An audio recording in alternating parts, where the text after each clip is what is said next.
Hello दोस्तों, मैं हूं राइटर ममता चौधरी। आप देख रहे हैं माही और रणवीर की लव स्टोरी के सीजन 2 में एपिसोड नंबर 12। आई होप आपको ये सीरीज पसंद आए। अगर पसंद आए तो वीडियो को लाइक करें, कमेंट करें और चैनल पर नए हैं तो सब्सक्राइब करके बेल आइकन प्रेस कर लें ताकि जब भी मैं वीडियो डालूं आपको तुरंत नोटिफिकेशन मिले।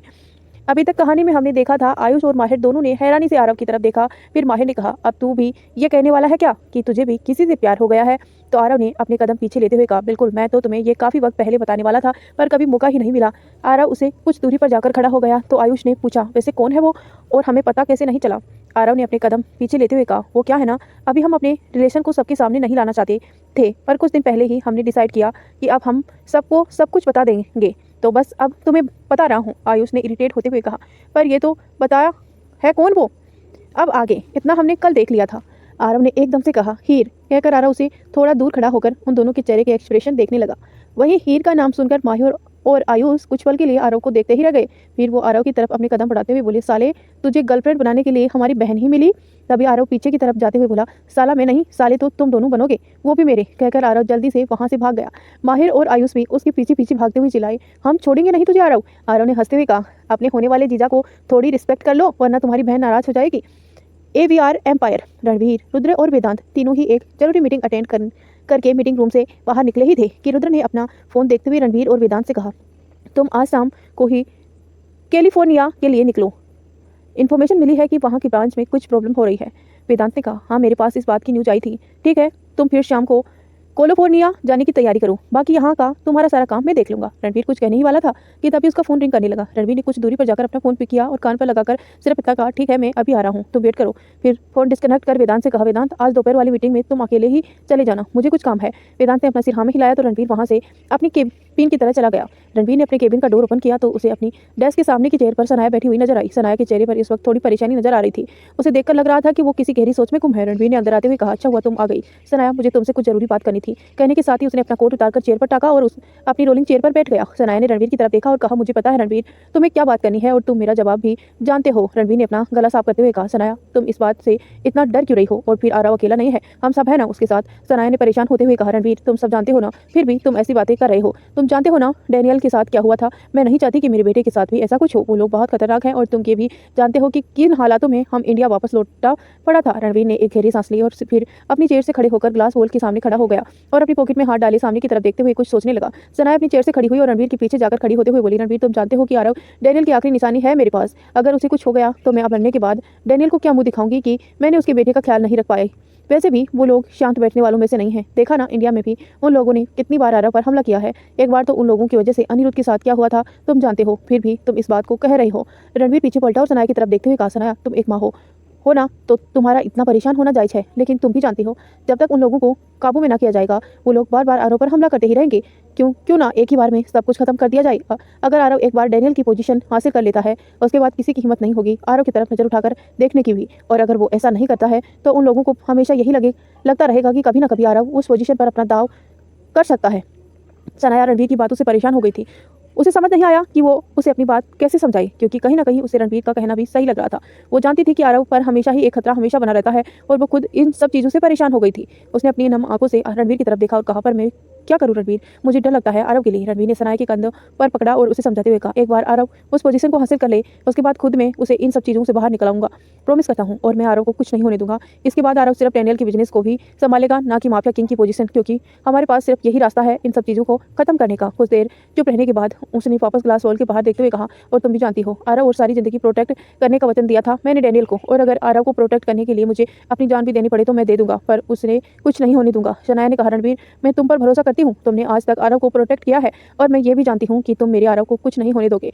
फिर एक स्माइल के साथ कहा, ठीक है, आज से आरव की सारी रिस्पॉन्सिबिलिटी तुम्हारी, पर मुझे एक वादा करो, जैसे ही ये सब कुछ खत्म होगा तुम खुद आरव को इन सब चीज़ों से बाहर निकालोगे और वो अपने डैड का बिजनेस संभाले। मुझे इससे कोई दिक्कत नहीं है, लेकिन माफिया वर्ल्ड से वो दूर ही रहेगी, उसके लिए बेहतर है। कहकर सनाया केबिन से बाहर चली गई। रणवीर ने सामने की तरफ देखते हुए ही कहा, आरव को प्रोटेक्ट करने का एक रीजन और है मेरे पास सनाया, क्योंकि आरव मेरी प्रिंसेस की ख्वाहिश है और मैं अपनी प्रिंसेस की ख्वाहिश को कुछ नहीं होने दे सकता। सोचते हुए रणवीर के फेस पर स्माइल आ गई। और ये सही भी था कि हीर में रणवीर की जान बसती थी तो भला वो अपनी हीर का दिल कैसे टूटने दे सकता था। और वो जानता था कि आरव हीर के लिए क्या है। जहाँ आज तक उसने हीर को की सारी विशेष पूरी की थी तो भला वो हीर की इतनी खास विश को कैसे इग्नोर कर सकता था। अभी वो अपनी सोच में ही था कि तभी उसके केबिन का डोर एक बार फिर से नॉक हुआ। रणवीर ने बिना पीछे की तरफ देखे हुए कहा का मेन रूम का डोर ओपन होते ही उसका असिस्टेंट रूम के अंदर आया और उसे पीछे से ही एक 50-55 साल का आदमी भी अंदर आ गया। असिस्टेंट ने रणवीर से कहा, सर, एसपी वाधवा आपसे मिलना चाहते हैं, इसीलिए मैं इन्हें यहाँ ले आया। रणवीर ने पलटकर उस आदमी की तरफ देखा और कहा, मिस्टर वाधवा आप यहाँ? मिस्टर वाधवा, जिसके चेहरे पर इस वक्त काफ़ी ज़्यादा परेशानी नजर आ रही थी, और उसने मुश्किल से स्माइल करते हुए कहा, जी मिस्टर कपूर, मजबूरी थी इसीलिए मुझे यहाँ आना पड़ा। रणवीर ने असिस्टेंट को वहाँ से जाने का इशारा किया तो उसका असिस्टेंट रूम से बाहर चला गया और जाते जाते रूम का डोर बंद कर गया। रणवीर ने अपने कदम सोफे की तरफ बढ़ा दिया और सोफे पर बैठते हुए उसके मिस्टर माधवा को भी बैठने का इशारा किया। मिस्टर माधवा उसके सामने ही सोफे पर बैठ गए। रणवीर ने कहा, कहिए ऐसी क्या मजबूरी थी आपकी जो आपको यहाँ आना पड़ा? मिस्टर वाधवा इंदौर शहर के एसपी थे और रणवीर के कॉन्टैक्ट में हमेशा रहते थे। मिस्टर वाधवा के साथ रणवीर की जान पहचान काफी पुरानी थी और कई केसेस में मिस्टर वाधवा ने रणवीर का साथ दिया था। मिस्टर वाधवा ने परेशान होते हुए कहा, मिस्टर कपूर आप जानते हैं कि मैंने हमेशा आपका साथ दिया है और खासकर उस केडी के मामले में, लेकिन वो अब मुझे धमकी भरे फोन कर रहा है कि अगर मैंने आपका साथ देना बंद नहीं किया तो। वो कहते हुए मिस्टर वाधवा चुप हो गए। रणवीर ने अपनी बहू से घूरते हुए पूछा, तो क्या करेगा वो बताइए मुझे। मिस्टर वाधवा अपनी नजर चुराते हुए बोला, उसने कहा है कि वो मेरी बेटी को किडनैप करके विदेश में डांस बार में बेच देगा और आप जानते हैं कि कुछ दिनों में मेरी बेटी की शादी होने वाली है और अगर उसने ऐसा किया तो मेरी बेटी की जिंदगी बर्बाद हो जाएगी। आप भी एक बेटी के बाप हैं, आप समझ सकते हैं इस वक्त मेरे दिल पर क्या बीत रही होगी। कहते कहते मिस्टर वाधवा का गला रुंध गया। रणवीर ने जब ये सुना तो उसके चेहरे पर गुस्सा नजर आने लगा। उसने अपने दांत पीसते हुए कहा, इस केडी का कुछ ज्यादा ही हो रहा है, इसकी हिम्मत कैसे हो गई ये सब करने की। रणवीर ने मिस्टर वाधवा की तसल्ली देते हुए कहा, आप घबराइए मत मिस्टर वाधवा, आपकी बेटी की सारी प्रोटेक्शन की जिम्मेदारी हमारी, कुछ नहीं बिगाड़ पाएगा वो। अब मैं भी देखता हूँ कि वो क्या करता है। कहने के साथ ही रणवीर की फेस एक्सप्रेशन और भी ज्यादा डार्क हो गई। रणवीर की बात से एसपी वाधवा के चेहरे पर थोड़ी राहत वाले भाव आए, क्योंकि जितना वह रणवीर राय कपूर को जानता था उसकी बेटी अब सेफ थी, क्योंकि रणवीर अपनी बात का पक्का था और उसने जो कहा वो ऐसे करके दिखाएगा। कॉलेज प्रीत और अभिका दोनों ही इस वक्त अपनी क्लास अटेंड कर रही थी। इस वक्त नमन राठी का लेक्चर उसकी क्लास में चल रहा था। वहीं प्रीत और अभिका बिना लेक्चर पर ध्यान दिए धीरे धीरे आपस में ही कुछ बातें कर रही थी। अभिका ने धीरे से पूछा, प्रीत आखिर में चमत्कार हुआ कैसे? वो डेविल राय कपूर सबके सामने तुम्हारी स्टोरी बोल रहा था, मुझे तो यकीन ही नहीं हुआ। प्रीत ने धीरे से कहा, हाँ यार, पहले तो मुझे भी डर लगा रहा था कि कहीं फिर से तो किसी तरह का बवंडर नहीं करने वाला है ना वो, लेकिन जब उसने सबके सामने मुझे सॉरी कहा ना, तब जाकर मुझे यकीन हुआ कि वाकई में वो मन ही मन में इस बात के लिए बहुत गिल्ट फील कर रहा है। पर जो भी है बहुत अच्छा है। तभी नमन राठी भारी और गुस्से से भरी आवाज उन दोनों के कानों में आई, खड़ी हो जाओ दोनों। अभिका और प्रीत दोनों ही आपस में देखने लगी। उन्हें लगा कि नमन राठी ने किसी और के लिए ये बात कही है। तभी नमन ने दोबारा अपनी बात रिपीट करते हुए कहा, प्रीत और अभिका, मैं तुम दोनों से ही कह रहा हूँ, खड़ी हो जाओ। दोनों ही अपनी अपनी चेयर से खड़ी हो गई और नमन राठी ने कहा, तो क्या तुम दोनों में से कोई बता सकता है कि मैं इस वक्त कहाँ पर था? प्रीत ने अजीब सा मुंह बनाते हुए कहा, सर आप क्लासरूम में ही तो थे। प्रीत की बात सुनकर वहां मौजूद और स्टूडेंट को हंसी आ गई और नमन राठी ने थोड़े गुस्से में कहा, मैंने तुमसे पूछा कि मैं लेक्चर में कहाँ था और किस टॉपिक पर था, एक्सप्लेन करो। प्रीत ने एक बार फिर से पूरी क्लासरूम की तरफ देखा जहां सभी स्टूडेंट मुंह दबाए हंस रहे थे। फिर अभिका ने धीरे से कहा, मुझे तो कुछ भी पता ही नहीं है। प्रीत तुझे कुछ पता है क्या इस वक्त वो कौन से टॉपिक पर थे? प्रीत ने कहा, अरे मैं भी तो तुमसे बात ही कर रही थी, मुझे कैसे पता होगा? उन दोनों को जवाब देता ना देख नमन राठी ने अपने कदम उनकी तरफ बढ़ा दिए और उन दोनों को घूरते हुए कहा, क्लास खत्म होने के बाद तुम दोनों कहीं बाहर नहीं जाओगे, यहीं रुकोगी। प्रीत ने कहा, क्यों सर, हम यहाँ क्यों रोकेंगे? नमन जो ये बात कहकर वापस वहां से जाने ही वाला था, उसके कदम रुक गए। उसने पलटकर एक बार फिर से प्रीत की तरफ देखा और कहा, अपनी पनिशमेंट के लिए समझ आ गया प्रीत, अब तुम दोनों अपनी जगह पर ऐसे ही खड़े रहो। कहकर नमन राठी वापस अपनी जगह जाकर खड़ा हो गया। अब जब तक नमन राठी का लेक्चर पूरा खत्म नहीं हुआ, अभिका और प्रीत मुंह बनाए अपनी जगह पर खड़ी रही। उन्हें इस बात पर बहुत बुरा भी लग रहा था, क्योंकि आज तक उन्हें कभी पनिशमेंट नहीं मिली थी, क्योंकि वैसे भी वो दोनों पढ़ने में काफ़ी ब्रिलियंट थी। जो प्रीत को कभी कभी उसकी शरारतों की वजह से पनिशमेंट मिल जाया करती थी। लेक्चर खत्म होते ही सभी स्टूडेंट एक एक करके बाहर जाने लगे। अभिका और प्रीत अभी भी अपनी जगह पर खड़े हुए थे और इस बात का वेट कर रहे थे कि कब नमन राठी उन्हें क्लासरूम से बाहर जाने के लिए कहे। फिर कुछ देर बाद जब सभी लोग क्लासरूम से बाहर चले गए तो रूम में सिर्फ नमन राठी और प्रीत और अभिका ही रह गई थी। तब प्रीत ने नमन राठी से कहा, सर हम लोग भी जाएं, आइंदा से हम ध्यान रखेंगे ना। नमन जो कुछ पेपर कलेक्ट कर रहा था उसने नजर उठाकर प्रीत की तरफ देखा और कहा, मैंने कहा ना तुम्हें अपनी पनिशमेंट के लिए रुकना पड़ेगा। फिर अपने पेपर्स को सही ढंग से जमा करते रखते हुए उसने अपने कदम दोनों की तरफ बढ़ा दिए। नमन जो कुछ पेपर कलेक्ट कर रहा था उसने नजर उठाकर प्रीत की तरफ देखा और कहा, मैंने कहा ना तुम अपनी पनिशमेंट के लिए रुकना पड़ेगा। फिर अपने पेपर्स को सही ढंग से जमा करके उन्हें अपने कदम उन दोनों की तरफ बढ़ा दिए। तो दोस्तों क्या करने वाला है नमन राठी प्रीत और अभिका के साथ, क्या है उसका इरादा, ये तो हम थोड़ी देर में जानेंगे। लेकिन उससे पहले अगर आपको कहानी थोड़ी भी पसंद आई तो प्लीज़ लाइक जरूर करें और कमेंट करके बताना कि आपको स्टोरी कैसी लगी है। क्या आपको नमन राठी का इस स्टोरी में एंट्री करना पसंद आ रहा है या नहीं? कमेंट करके जरूर बताना। अभिका ने बेचारी सी शक्ल बनाते हुए कहा, सर माफ़ कर दीजिए ना, आइंदा से हम ऐसी गलती नहीं करेंगे। नमन ने अभिका की तरफ देखा और फिर प्रीत की तरफ, फिर दोनों को ही थोड़ा सख्ती से कहा, तुम दोनों ही काफ़ी ब्रिलियंट स्टूडेंट हो, लेकिन तुम कहाँ इन फालतू के चक्कर में पड़ गई हो? दोनों को नमन की बात समझ ही नहीं आई। उन दोनों ने पहले एक दूसरे की तरफ ऐसे देखा जैसे कह रही हो, क्या तुम्हें समझ में आया कि सर ने क्या कहा? फिर दोनों ने एक साथ नमन सर की तरफ देखा और प्रीत ने पूछा, सर हम समझे नहीं कि आप क्या कहना चाहते हैं और हम किन फालतू के चक्कर में पड़ गए?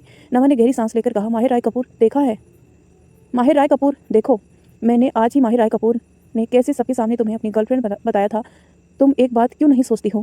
प्रीत की माहिर काफ़ी रिच फैमिली से बिलोंग करता है, उसके लिए उसका करियर इतने मायने नहीं रखता है। क्योंकि उनकी फैमिली बहुत ही ज़्यादा पैसे वाली है और पावरफुल है। लेकिन तुम अपना सोचो, तुम दोनों ही मिडिल क्लास फैमिली से बिलोंग करती हो, कहीं तुम उनके चक्कर में अपना करियर बर्बाद मत कर बैठना। प्रीत को नमन की इस तरह से माहिर और उसके रिलेशन के बारे में बोलना अच्छा नहीं लगा। वो मन ही में बोली, ये कुछ ज़्यादा ही नहीं इंटरफेयर कर रहे हैं इस मामले में? हम पढ़ने आते हैं तो पढ़ाइए ना हमें, आप पढ़ाने आते हैं तो पढ़ाइए ना हमें, और जाइए यहाँ से। मेरे गार्जियंस बनने की कोशिश क्यों कर रहे हैं? वहीं अविका सोच रही थी कि एक तो इतनी मुश्किल से उस डेविड रॉय कपूर और प्रीत की लाइफ में सब कुछ ठीक हुआ है और ये आ गए हैं बीच में रंग में भंग डालने के लिए। पता नहीं इन्हें क्या प्रॉब्लम है। नमन उन दोनों की फेस एक्सप्रेशन देखकर समझ गया था कि इन दोनों के दिमाग में इस वक्त क्या चल रहा है। नमन ने उन्हें एक बार फिर जब समझाते हुए कहा, तुम्हें शायद मेरी बात अभी बुरी लग रही होगी। मैं भले ही तुम्हारा गार्जियन नहीं हूँ, लेकिन तुम लोगों का गुरु जरूर हूँ, इसीलिए तुम्हारा भलाई के लिए कह रहा हूँ। प्रीत, तुम उस माहिर से जितना हो सके उतना दूर रहो, यही तुम्हारे लिए बेहतर होगा। इस बार प्रीत को नमन की बात पर गुस्सा आ गया। उसने थोड़े गुस्से वाले लहजे में कहा, सर, क्या आपने मुझे यहाँ पर इस बात को समझाने के लिए रोका है? तो सॉरी सर, जहाँ तक बात रही मेरी स्टडी की तो उस पर मैं पूरा फोकस करती हूँ। बाकी मेरी पर्सनल लाइफ में क्या हो रहा है और क्या हो रहा है और क्या होने वाला है, इस बारे में आपको मुझे डिस्कशन ना ही करे तो बेहतर होगा। प्रीत का इस तरह से जवाब देना नमन को गुस्सा दिला गया। उसने प्रीत पर चिल्लाते हुए कहा, शट अप प्रीत, क्या तुम भूल गई हो कि एक स्टूडेंट को अपने टीचर से कैसे बात करनी चाहिए? क्या ये एटीट्यूड भी मुझे तुम्हें सिखाना पड़ेगा? नमन ने के ऐसे चिल्लाने से प्रीत और अविका कुछ पल के लिए तो शॉक ही रह गए। फिर जल्दी से दोनों अपने सिर झुका हुए बोली, सॉरी सर, अगर आपको हमारी बात बुरी लगी हो तो। नमन ने बहुत जल्दी अपने फेस एक्सप्रेशन नॉर्मल किए और गहरी सांस लेते हुए अपने गुस्से को शांत किया, क्योंकि वो किसी भी कीमत पर नहीं चाहता था कि प्रीत के सामने उसकी गुडविल खराब हो। इसीलिए उसने जितना हो सके उतना ही अपने लहजे को नरम बनाते हुए कहा, ठीक है, मैं तुम्हारी सॉरी एक्सेप्ट करता हूँ, लेकिन फिलहाल मैंने तुम्हारे लिए कुछ नोट्स बनाए हैं, एक बार तो उन्हें देख लो, क्योंकि मुझे पता चला था कि तुम्हें मेरे सब्जेक्ट में थोड़ी परेशानी आ रही है। नमन की बात सुनकर प्रीत ने हैरानी से खुशी के मिले जुले एक्सप्रेशन के साथ नमन की तरफ देखा और कहा, सर, आपने मेरे लिए नोट्स बनाए, थैंक यू सर, मुझे वाकई में इस सब्जेक्ट में बहुत परेशानी हो रही थी। तो नमन ने भी स्माइल करते हुए कहा, चलो ठीक है, मैं तुम्हें सारे नोट्स अच्छी तरह से समझा भी देता हूँ ताकि तुम्हें आगे सही तरीके से दिक्कत ना आए। अविका ने मन ही मन कहा, ये नमन सर कुछ ज़्यादा ही मेहरबान नहीं हो रहे हैं प्रीत पर, पता नहीं क्यों पर मुझे कुछ अजीब क्यों लग रहा है। तभी नमन की आवाज़ उसके कानों में आई, अविका तुम अब यहाँ से जा सकती हो। अविका ने कहा, क्यों सर, मैं भी यहीं बैठकर नोट्स देखने लेती हूँ। प्रीत ने भी अविका की हाँ में हाँ मिलाते हुए कहा, हाँ सर, अविका भी नोट्स समझ लेगी, आप मेरे साथ इसे भी नोट्स समझा दीजिए। नमन को अब ना चाहते हुए भी अविका को भी वहीं रुकने का परमिशन देनी पड़ी। अब दोनों ही बेंच पर बैठ गई थी। वहीं नमन उसके सामने ही दूसरी बेंच पर बैठते हुए उन्हें उनके नोट्स समझाने लगा। अविका और प्रीत का पूरा ध्यान अपने नोट्स पर था। वहीं नमन का ध्यान नोट्स समझाने से ज़्यादा प्रीत के चेहरे को देखने में था। वो बहुत ही अजीब नज़रों से प्रीत को देख रहा था, जिसका प्रीत को एहसास भी नहीं था। उन्हें वहाँ बैठे हुए काफ़ी देर हो गई थी। तभी अविका को प्यास लगी तो उसने नमन से बाहर जाने की परमिशन मांगी। नमन तो आखिर यही तो चाहता था, इसलिए उसने भी बिना किसी आनाकानी के अविका को वहाँ से जाने की परमिशन दे दी। अविका प्रीत से थोड़ी देर में लौट आने का कहकर रूम से बाहर चली गई। प्रीत वापस अपना फोकस अपनी स्टडी पर लगाने लगी। नमन अपनी बेंच पर खड़ा हुआ और प्रीत के पीछे जाकर थोड़ा सा उसकी तरफ झुकते हुए एक नोट्स को पॉइंट कर समझाने लगा। प्रीत का पूरा ध्यान इस वक्त अपनी स्टडी पर ही था, इसीलिए उसे पता ही नहीं चला कि नमन कब उसके पीछे जाकर उसके बहुत करीब खड़ा हुआ है। नमन इस वक्त प्रीत के इतने करीब था कि प्रीत के बालों में आने वाली भीनी भीनी महक महसूस हो रही थी। नमन ने अपनी आंखें बंद कर एक गहरी सांस ली और उसके फेस पर एक अजीब सी स्माइल आ गई। अविका पानी पीने के लिए बाहर आई थी तो उसने सोचा कि क्यों ना वो थोड़ा बहुत कुछ खा भी ले, क्योंकि वो लोग काफ़ी देर से क्लासरूम में बैठी हुई स्टडी कर रहे थे और अपना लंच भी नहीं कर पाए थे। इसीलिए उसने सोचा कि वह अपने लिए और प्रीत के लिए कैंटीन से ही कुछ ले आए, क्योंकि उसे लग नहीं रहा था कि नमन उसे इतनी आसानी से फ्री करने वाला है। तभी उसने सामने से माहिर की उसकी तरफ आता हुआ देखा। माहिर ने जब अविका को अकेले देखा तो उसके पास आए हुए पूछा, अविका, प्रीत कहाँ है? मैं उसे पूरी कॉलेज में ढूंढ चुका हूँ पर वो नजर ही नहीं आ रही है। क्या उसने लंच नहीं करना था? मैंने उसे मैसेज भी किया था कि वो लंच टाइम में मुझे कैंटीन में मिले। अविका ने कहा, वो अभी क्लासरूम में है। माहिर ने कन्फ्यूजन से पूछा, क्लासरूम में इस वक्त? पर अभी तो लंच टाइम चल रहा है ना, तो वो क्लासरूम में क्या कर रही है? तो अविका ने मुंह बनाते हुए कहा, वो नमन सर ने हम दोनों को क्लासरूम में रुकने के लिए कहा था, खास करके प्रीत को। मैं तो जबरदस्ती वहाँ रुक गई थी क्योंकि मैं प्रीत को अकेला नहीं छोड़ना चाहती थी, पर इतनी देर तक वहाँ बैठे बैठे मुझे प्यास लगी तो मैं उसे परमिशन लेकर यहाँ आ गई। फिर मैंने सोचा कि मैं प्रीत और अपने लिए कुछ खाने के लिए भी ले आऊँ, पता नहीं वो हमें कब जाने देगा। अविका की बात सुनकर माहिर की फेस एक्सप्रेशन थोड़ी सख्त हो गई। उसने अविका से पूछा, क्या प्रीत अभी भी उस नमन राठी के साथ में अकेली है क्लासरूम में? तो अविका ने अपना सिर हाँ में हिलाते हुए कहा, हाँ, और नमन सर हमें नोट्स समझा रहे थे, है ना? इसीलिए माहिर ने गुस्से में अपनी मुट्ठी कसते हुए मन ही मन कहा, ये नमन राठी आखिर चाहता क्या है? सोचकर माहिर ने अपने कदम जैसे ही क्लासरूम की तरफ बढ़ाई तभी अविका ने पीछे से उसे आवाज़ देकर रोका, डेविड रॉय कपूर। माहिर ने मुड़कर अविका की तरफ देखा। तभी अविका ने रियलाइज हुआ कि उसने अपनी अभी क्या कहा, इसलिए उसने अपनी बात जल्दी से सही करते हुए कहा, मेरा मतलब है माहिर, मुझे आपसे कुछ कहना है। माहिर ने पूछा, क्या? तो अविका जल्दी से उसके पास आई और बोली, मुझे ये नमन सर थोड़े अजीब लग रहे हैं। माहिर ने मन ही मन कहा, लगता तो मुझे भी अजीब ही है। फिर भी उसने अविका से पूछा, और तुम्हें ऐसा क्यों लगता है? अविका ने कहा, पता नहीं क्यों, पर वो आज प्रीत को तुमसे दूर रहने के लिए कह रहे थे। मतलब उनका इतना पर्सनल होना मुझे कुछ सही नहीं लगा। माहिर का यह सुना था कि उसका चेहरा गुस्से से लाल हो गया। वो दांत पीसते हुए बोला, वो कमीना खुद को समझता क्या है? प्रोफेसर है तो कुछ भी करेगा, इसे तो आज मैं छोड़ूंगा नहीं, कहकर उसने अपने कदम क्लासरूम की तरफ बढ़ा दिए। जब अविका ने माहिर को इतने गुस्से में क्लासरूम की तरफ जाते हुए देखा तो उसने खुद से ही कहा, कहीं मैंने माहिर को ये बात बताकर गलती तो नहीं कर दी, कहीं ऐसा तो ना हो कि माहिर कुछ उल्टा सीधा कर दे। मुझे अभी जाकर आयुष को बताना पड़ेगा। अविका जल्दी से भागते हुए कैंटीन की तरफ चली गई, क्योंकि उसे पता था कि आयुष इस वक्त कैंटीन में ही होगा, और जैसे ही उसने सोचा था आयुष उसे कैंटीन में ही मिल गया। अविका जल्दी से भागते हुए उसके पास आई और हाँफते हुए बोली, आयुष वो माहिर। आयुष और आरव जो आपस में कुछ बातें कर रहे थे, उसने अविका को इतना घबराए हुए देखा तो खड़ा होकर अविका के कंधे को पकड़ते हुए कहा, क्या हुआ अविका, और माहिर से तुम्हारा क्या मतलब। अविका ने उसे सारी बात बता दी, जिसे सुनकर आयुष और आरव ने एक दूसरे की तरफ देखा। आरव ने कहा, जल्दी चलो, ये माहिर गुस्से में अक्सर बहुत कुछ गलत कर जाता है। कहकर दोनों ने भी अपने कदम कैंटीन से बाहर की तरफ बढ़ा दिए। माहिर जब क्लासरूम के अंदर गया तो सामने का नजारा देखकर उसकी आंखों में जैसे खून उतर आया। उसने देखा कि नमन राठी प्रीत के ऊपर कुछ ज्यादा ही झुका हुआ था। वहीं प्रीत जो पूरी तरह से अपनी पढ़ाई में लगी हुई थी, उसे इस बात का शायद एहसास ही नहीं था कि नमन राठी उसके हाथ को पकड़ने के लिए अपना हाथ आगे बढ़ा रहा था कि तभी माहिर ने चिल्लाते हुए कहा, उससे दूर रहो नमन राठी, वरना तुम्हारे लिए अच्छा नहीं होगा। माहिर की आवाज़ सुनकर नमन और प्रीत दोनों ने एक साथ रूम के दरवाजे की तरफ देखा। तो दोस्तों, आखिर क्या चाहता है नमन राठी? क्या वो माहिर की फैमिली को बर्बाद करना चाहता है, या फिर रणवीर का कोई छुपा हुआ दुश्मन है?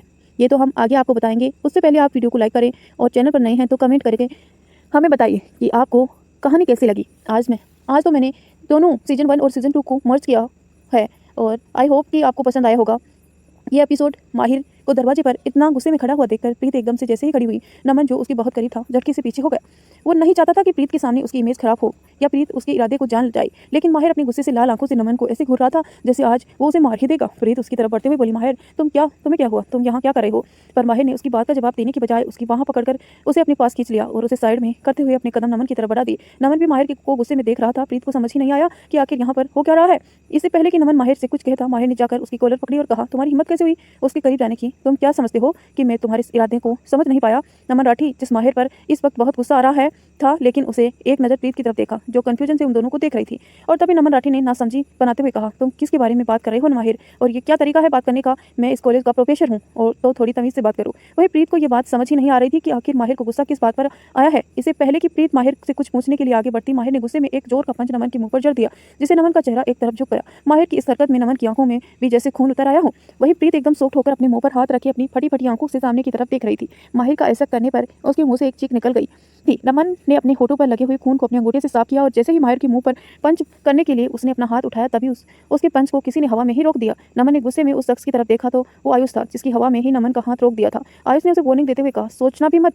फिर आयुष ने उसे देखकर दूर धकेलते हुए कहा, तुम इस कॉलेज में प्रोफेसर की हैसियत से हो तो वही काम करो जिसके लिए अपॉइंट किए गए हो, इससे ज़्यादा आगे बढ़ने की कोशिश मत करना। तभी माहिर ने दूसरी तरफ आरव आकर खड़ा हो गया और नमन राठी की वार्निंग देते हुए कहा, वरना तुम्हें इस शहर में तो क्या इस कंट्री में भी रहने लायक नहीं छोड़ेंगे, समझे? कहकर आरव ने माहिर से कहा, चलो माहिर। आरव ने भी जैसे ही माहिर को ले जाने के लिए उसकी बाह पकड़ी, माहिर ने अपनी बाह उसके हाथ में छुड़ाई और अपनी उंगली नमन की तरफ पॉइंट करते हुए कहा, याद रखना, उसकी तरफ नजर उठाकर भी मत देखना, वो मेरी है, समझा? और ये कहकर माहिर ने प्रीत को पास आकर उसकी बाह पकड़ी और उसे अपने साथ खींचकर बाहर ले गया। प्रीत उसके साथ चलते हुए बोली, माहिर हुआ क्या है, तुम इतना गुस्से में क्यों हो, और तुमने नमन सर के साथ ऐसा? प्रीत अपनी बात पूरी कर पाती तभी माहिर ने प्रीत की तरफ घूर कर देखा और उसे अपने करीब करते हुए कहा, उसका नाम तुम्हारी जबान पर नहीं आना चाहिए प्रीत, और फिलहाल के लिए मुझसे कुछ बात मत करो, वरना कहीं तुम्हें मेरा गुस्सा ना झेलना पड़े। प्रीत ने अपनी बाह छुड़ाते हुए कहा, तो तुम मुझे बता क्यों नहीं रहे हो कि आखिर ऐसा हो क्या गया है? मुझे भी तो पता चले कि आखिर मुझे उसका नाम अपनी जबान से क्यों नहीं लेना है। प्रीत की बात सुनकर माहिर ने गहरी सांस ली और खुद फिर प्रीत का हाथ पकड़कर उसे अपने साथ ले जाते हुए कहा, चलो मेरे साथ। प्रीत ने भी इस बार माहिर से कुछ भी नहीं कहा, चुपचाप उसके साथ चली गई। माहिर उसे खाली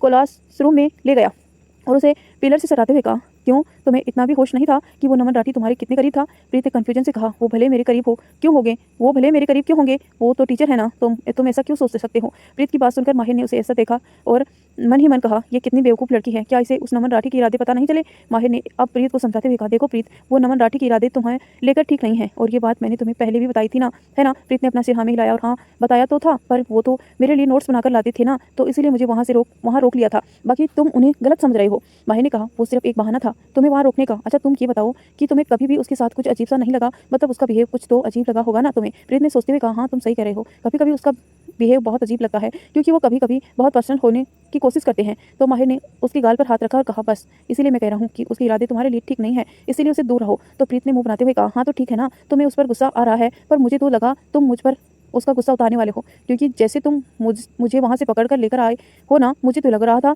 तुम मुझे ही 2-4 बातें सुना दोगे। माहिर ने उसे अपनी आंखें छोटी करके देखा और कहा, मन तो था कि तुम्हें भी 2-4 बातें सुनाऊं, क्योंकि तुम हो पूरी इडियट। प्रीत ने गुस्से में माहिर के सीने पर मारते हुए कहा, ये क्या तुम बात बात में मुझे इडियट कहते रहते हो, अब हटो, जाने दो मुझे, हो गई ना तुम्हारी बात।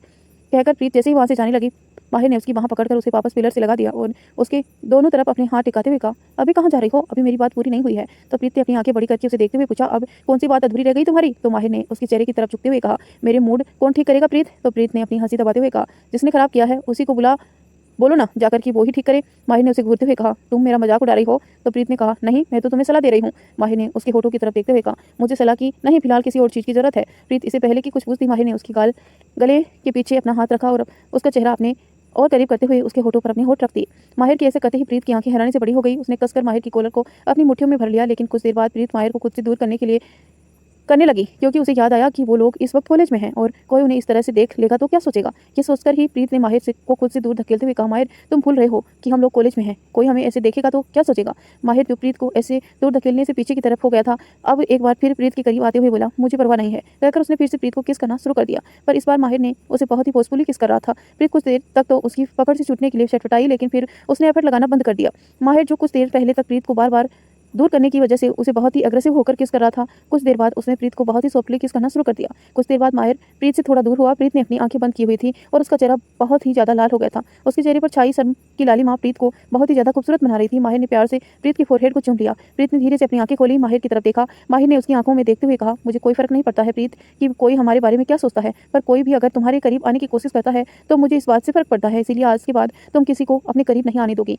प्रीत को माहिर की आंखों में एक जुनून नजर आ रहा था, जिसे देखकर कुछ पल के लिए तो वो भी माहिर की आंखों में नजर आ रही जुनूनियत को देखकर थोड़ा सा सहम गई और उसने खुद को नॉर्मल करते हुए कहा, माहिर, मैं भी नहीं चाहती कि तुम्हारे अलावा कोई और मेरे करीब आए, और मुझे वाकई में नहीं पता था कि वो नमन राठी मुझे लेकर क्या सोचता है, पर अंदर से मैं इस बात का पर आइंदा से मैं इस बात का ध्यान रखूंगी। प्रीत की बात सुनकर माहिर के चेहरे पर अभी एक जुनून नजर आ रहा था। अब उसके एक्सप्रेशन थोड़े नॉर्मल हो गए। उसे स्माइल करते हुए कहा, मुझे तुम पर भरोसा है प्रीत। प्रीत ने भी स्माइल करते हुए कहा, अब चले, वैसे भी लंच टाइम खत्म हो गया है और मेरी क्लास का टाइम भी हो गया है। तभी माहिर को याद आया कि प्रीत ने अभी तक लंच नहीं किया था। उसने प्रीत का हाथ पकड़ा और कहा, नहीं, पहले तुम मेरे साथ लंच के लिए चलोगी। प्रीत ने कहा, माहिर, मेरी क्लास का टाइम हो रहा है। माहिर ने पलटकर प्रीत की तरफ देखा और कहा, वो सब मैं नहीं जानता, मुझे पता चला है कि तुमने अभी तक लंच नहीं किया है, इसीलिए पहले अच्छे बच्चे की तरह लंच करो और फिर बाकी की बातें बाद में। प्रीत समझ गई कि माहिर की जिद के आगे वो कुछ नहीं कर सकती, इसीलिए वो भी चुपचाप माहिर के साथ चली गई। तो दोस्तों, इस प्यारे से कपल के लिए एक लाइक तो बनता है। आई होप आपको आज की स्टोरी पसंद आ रही होगी। अगर पसंद आ रही है तो जल्दी से लाइक कर दीजिए, अभी तक आपने लाइक नहीं किया है, और चैनल पर नए हैं तो प्लीज़ प्लीज़ प्लीज़ सब्सक्राइब करके बेल आइकन प्रेस कर दीजिए, ताकि जब भी मैं वीडियो डालूँ आपको तुरंत नोटिफिकेशन मिले।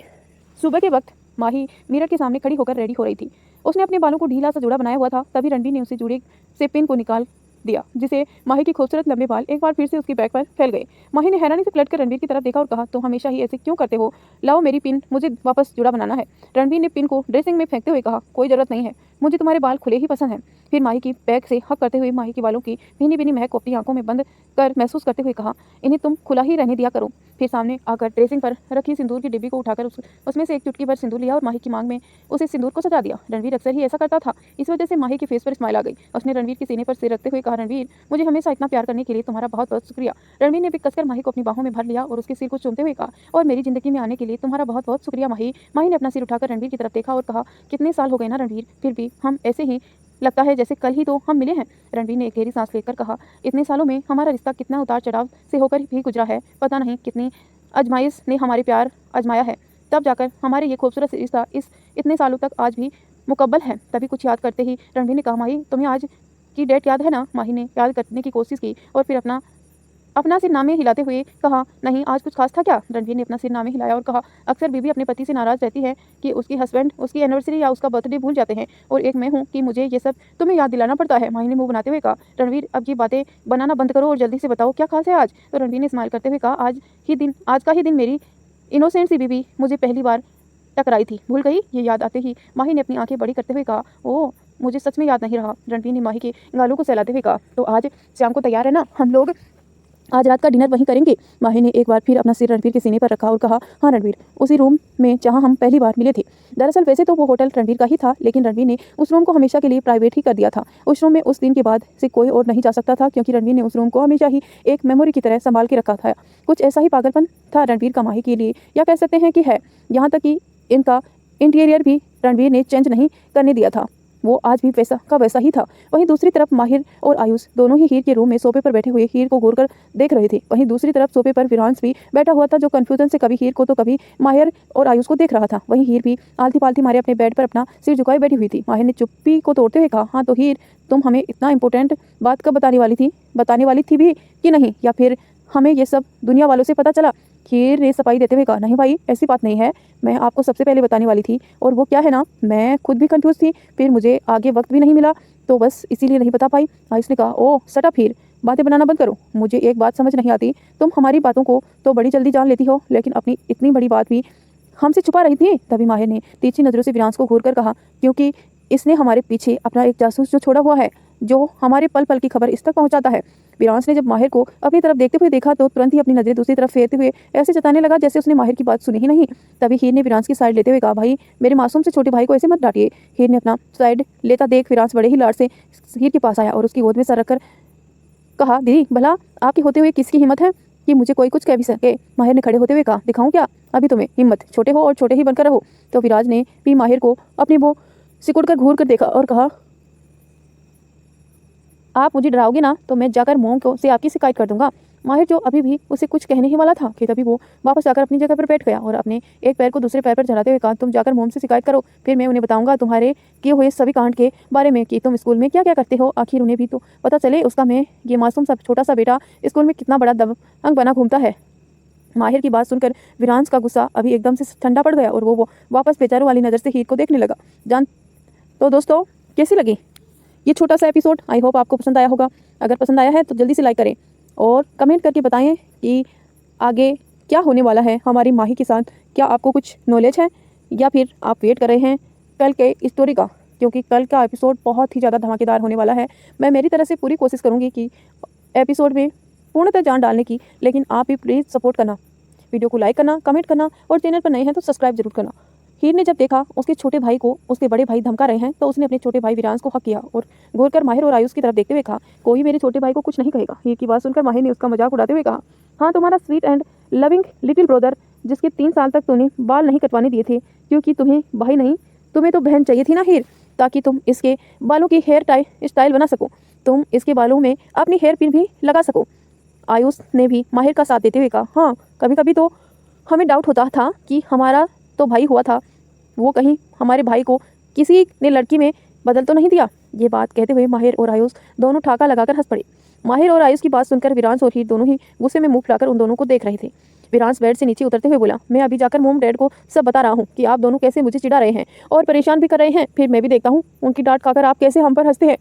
कहकर विरांश रूम से बाहर चला गया। वहीं हीर भी बेड से नीचे उतरी और उन दोनों के सामने जाकर अपनी कमर पर हाथ रखते हुए बोली, आप दोनों को शर्म नहीं आती ना, कैसे अपने छोटे भाई बहन को परेशान करते हैं और फिर चाहते हैं कि वो अपना कोई भी सिगरेट आपसे ना छुपाएं। कहकर हीर गुस्से में मुंह फुलाए थोड़ी दूरी पर जाकर अपने हाथ बांधे उसकी तरफ पीट करके खड़ी हो गई। माहिर और आयुष दोनों ने ही एक दूसरे की तरफ देखा और फिर अपना सिर नामे हिलाया। फिर दोनों ने ही खड़े होकर हीर के पास आए और उसे एक टाइट हक करते हुए कहा, हम तुम्हें परेशान करते हैं पर तुम्हें प्यार भी तो बहुत करते हैं ना हीर, बस हमें बुरा लगा कि हमारा कोई भी सिगरेट ऐसे नहीं है जो हमें एक दूसरे से छुपा हो और तुमने इतनी बड़ी बात हमसे छुपा ली। हम कौन सा खड़ूस भाई बनकर तुम्हारे प्यार के बीच में आने वाले थे। हीर ने मुंह फुलाकर पहले माहिर की तरफ देखा और फिर आयुष की तरफ, फिर उसके फेस पर भी स्माइल आ गई। उसने भी अपने बाहें फैलाकर अपने दोनों भाइयों को हक कर लिया और कहा, मुझे पता है आप दोनों मुझे बहुत प्यार करते हैं और बात रही आपसे छुपाने की तो वो क्या है ना, जिस बात के लिए मैं खुद कंफ्यूज थी तो उसे मैं आपको कैसे बता सकती थी, बस इसीलिए मैंने नहीं बताया।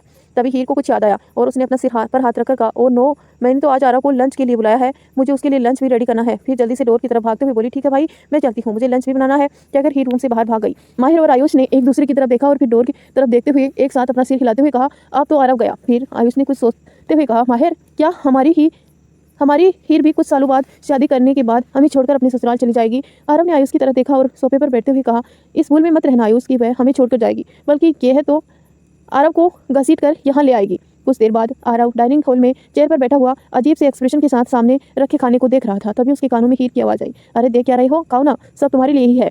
आरव ने एक नज़र हीर की तरफ देखा जो बड़े ही एक्साइटमेंट के साथ उसकी तरफ देख रही थी। फिर मैं सामने की बैठी हुई आयुष और माहिर की तरफ देखा और आंखों ही आंखों में उसे रिक्वेस्ट करते हुए कहा, जैसे कहा बचा लो यार अपनी बहन से। माहिर ने भी उसके इशारे पर अपने कंधे उचकाते हुए जैसे कहा, अब ये मुसीबत तुम्हारी है तो तुम ही उठाओ। आरव ने मन ही मन कहा, कैसे दोस्त हो तुम यार, मेरी इतनी भी हेल्प नहीं कर सकते हो, रुको अभी मैं तुम्हें बताता हूँ। फिर आरव ने स्माइल करते हुए हीर की तरफ देखा और कहा, हीर तुमने इतना डिलीशियस सा दिखने वाला लंच मेरे लिए बनाया है, पर मैं सोच रहा हूँ कि क्यों ना आयुष और माहिर को भी तुम इसे सर्व कर दो ताकि वो मुझे खाने में कंपनी भी दे दे। आरव की बात सुनकर माहिर और आयुष ने एकदम से हैरानी से उसकी तरफ देखा। तभी आयुष ने जल्दी से कहा, नहीं आरव, वो क्या है ना, आज मुझे लंच के लिए किसी और के साथ बाहर जाना है तो मैं तो ये खाना नहीं खा पाऊंगा। हाँ तुम माहिर से पूछ लो, वो जरूर हीर का हाथ का खाना खा लेगा। माहिर ने आयुष को खा जाने वाली नज़रों से देखा और मन ही मन कहा, अब मुझे बलि का बकरा बनाओगे आयुष। माहिर ने भी बहाना मानते हुए कहा, वो क्या है ना, मैंने सुबह नाश्ता काफ़ी हैवी कर लिया था तो अभी मेरा बिल्कुल मन नहीं है लंच करने का, बस अब मैं सीधा रात का डिनर ही करूंगा। दोनों जैसे ही वहां से उठकर जाने लगे, आरव ने जल्दी से उनको रोकते हुए कहा, अरे तुम कहाँ जा रहे हो? तुम्हारी बहन ने इतने प्यार से लंच बनाया है, थोड़ा बहुत तो खा के जाओ ना। तो हीर ने भी कहा, हाँ भाई, आप थोड़ा बहुत तो टेस्ट कर सकते हैं ना, मुझे बहुत अच्छा लगेगा आप तीनों को खाना खाते हुए देखकर। कहकर हीर आंखों में चमक लिए अपने भाइयों को देखने लगी। अब तो माहिर और आयुष दोनों ही खुद को भी फंसा हुआ महसूस कर रहे थे। आयुष तो मन ही मन बोला, हमें क्या जरूरत यहाँ बैठने की, हमें यहाँ आना ही नहीं चाहिए था। वहीं माहिर ने धीरे से कहा, चलो कुर्बानी के लिए तैयार हो जाओ। कुछ वक्त बाद वो तीनों ही अपनी अपनी चेयर पर बैठे हुए अपनी प्लेट में सर्व किए हुए लंच को देख रहे थे और खा रहे थे। खा क्या रहे थे, ये कहो कि जैसे तैसे निकल रहे थे। थोड़ा बहुत खाकर ही उन तीनों ने ऐसे रिएक्ट किया जैसे उसका पेट भर गया हो और पता नहीं उन्हें कितना खाना ठूस लिया हो। आरव ने कहा, ही लंच वाकई में बहुत टेस्टी था, मेरा पेट तो फुल हो गया है। माहिर और आयुष ने भी एक साथ ऐसे ही रिएक्ट करते हुए कहा, मेरा भी हो चुका है और मैं तो चला अपने रूम में। यह सुनकर हीर बहुत खुश थी कि आरव और उसके दोनों भाइयों को उनके हाथ का बना लंच पसंद आया। हीर ने खुश होते हुए कहा, पता आप तीनों को वाकई में खाना पसंद आया। अब तो मैं सोच रही हूँ अब संडे की संडे में यह खाना बनाया करूँ आप तीनों के लिए, ठीक है? अब आरव, हर संडे तुम लंच मेरे घर पर ही करोगे। उन तीनों का यह सुनना था कि तीनों के मुंह से एक साथ निकला, नो। एक घने जंगल के बीचों बीच बने एक पुराने से फार्म हाउस में एक आदमी, जिसके फेस इस वक्त मास्क से कवर था, गुस्से से बौखलाए हुए एक आदमी को लातों से मार रहा था। वो पर्स पर पड़ी हुई उस आदमी पर किसी बात का गुस्सा निकाल रहा था। पर्स पर पड़ा हुआ आदमी इतनी मार खाने के बाद लगभग बेसुध हो चुका था, इसीलिए वो अब कोई रिएक्ट नहीं कर रहा था। उसके आसपास खड़े हुए आदमी जो उस आदमी को गार्ड थे, वो डर से कांप रहे थे, क्योंकि वो जानते थे कि उनका बॉस इस वक्त गुस्से में पागल हो चुका है और वो किस हद तक गुस्से में खतरनाक भी हो सकता है, ये तो वो खुद अभी अपनी आंखों से देख रहे थे। इस वक्त वो किसी की जान भी ले सकता था, इसीलिए उसमें से किसी ने भी हिम्मत नहीं की थी उसे आदमी की मदद करने की और अपने बॉस को रोकने की। इस वक्त उस आदमी ने अपने चेहरे को एक मास्क से कवर किया हुआ था। कुछ देर बाद वो लंबी लंबी सांस लेते हुए अपने आदमियों को ऑर्डर देते हुए बोला, निकलो सब बाहर और इसे भी यहाँ से हटाओ। कहकर वो एक बड़े से सिंगल सोफे पर एक पैर पर दूसरा पैर चढ़ाकर बैठ गया। अपने बॉस का ऑर्डर मिलते ही सभी आदमी उस हॉल से बाहर निकल गए और जाते जाते उस घायल आदमी को भी साथ ले गई। तभी उस मास्क वाले आदमी ने अपने चेहरे पर लगे मास्क पर अपना हाथ रखा और उसे खींचकर पर्स पर फेंकते हुए कहा, तुम बिल्कुल अपने बाप की तरह ही हो माहिर राय कपूर, लेकिन मुझ पर आज हाथ उठाकर तुमने अच्छा नहीं किया, तुम्हें इसका खामियाजा भुगतना ही होगा।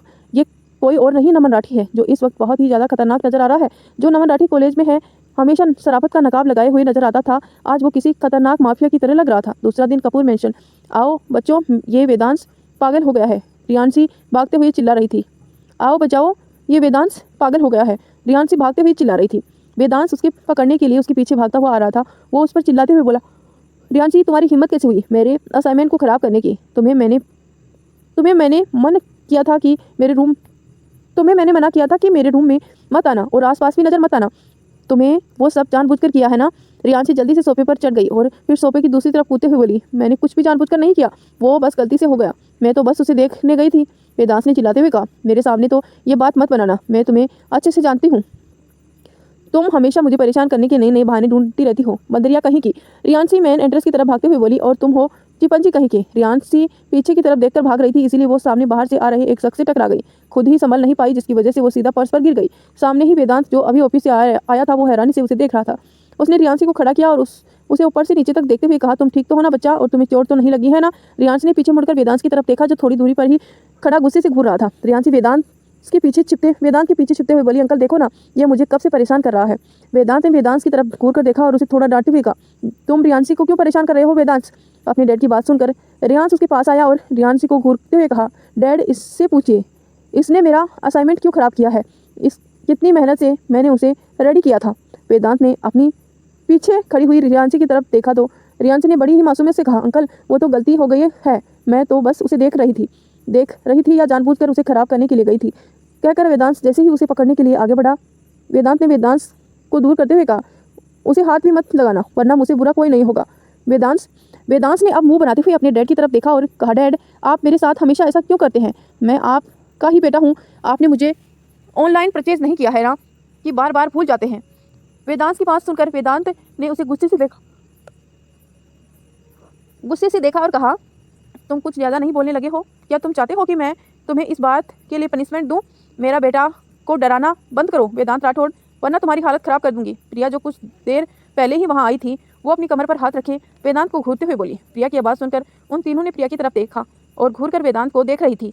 अपनी माँ को अपनी साइड लेता देख वेदांत जल्दी से जाकर प्रिया के पास गया और उस बड़े ही लाड से उसे हक करते हुए बोला, देखो मोम, हमेशा ही डैड मुझे ऐसे ही डांटते रहते हैं और मुझे पनिशमेंट के नाम पर डराते रहते हैं। मुझे क्या पनिशमेंट देने के लिए ही दुनिया में लेकर आए थे? वेदांत ये बात इतनी मासूमियत से कह रहा था कि कुछ पल के लिए तो वेदांत भी हैरान रह गया। उसने मन ही मन कहा, अपनी माँ की तरफ एक नंबर का नौटंकी है ये, देखो तो सही इसके ड्रामे।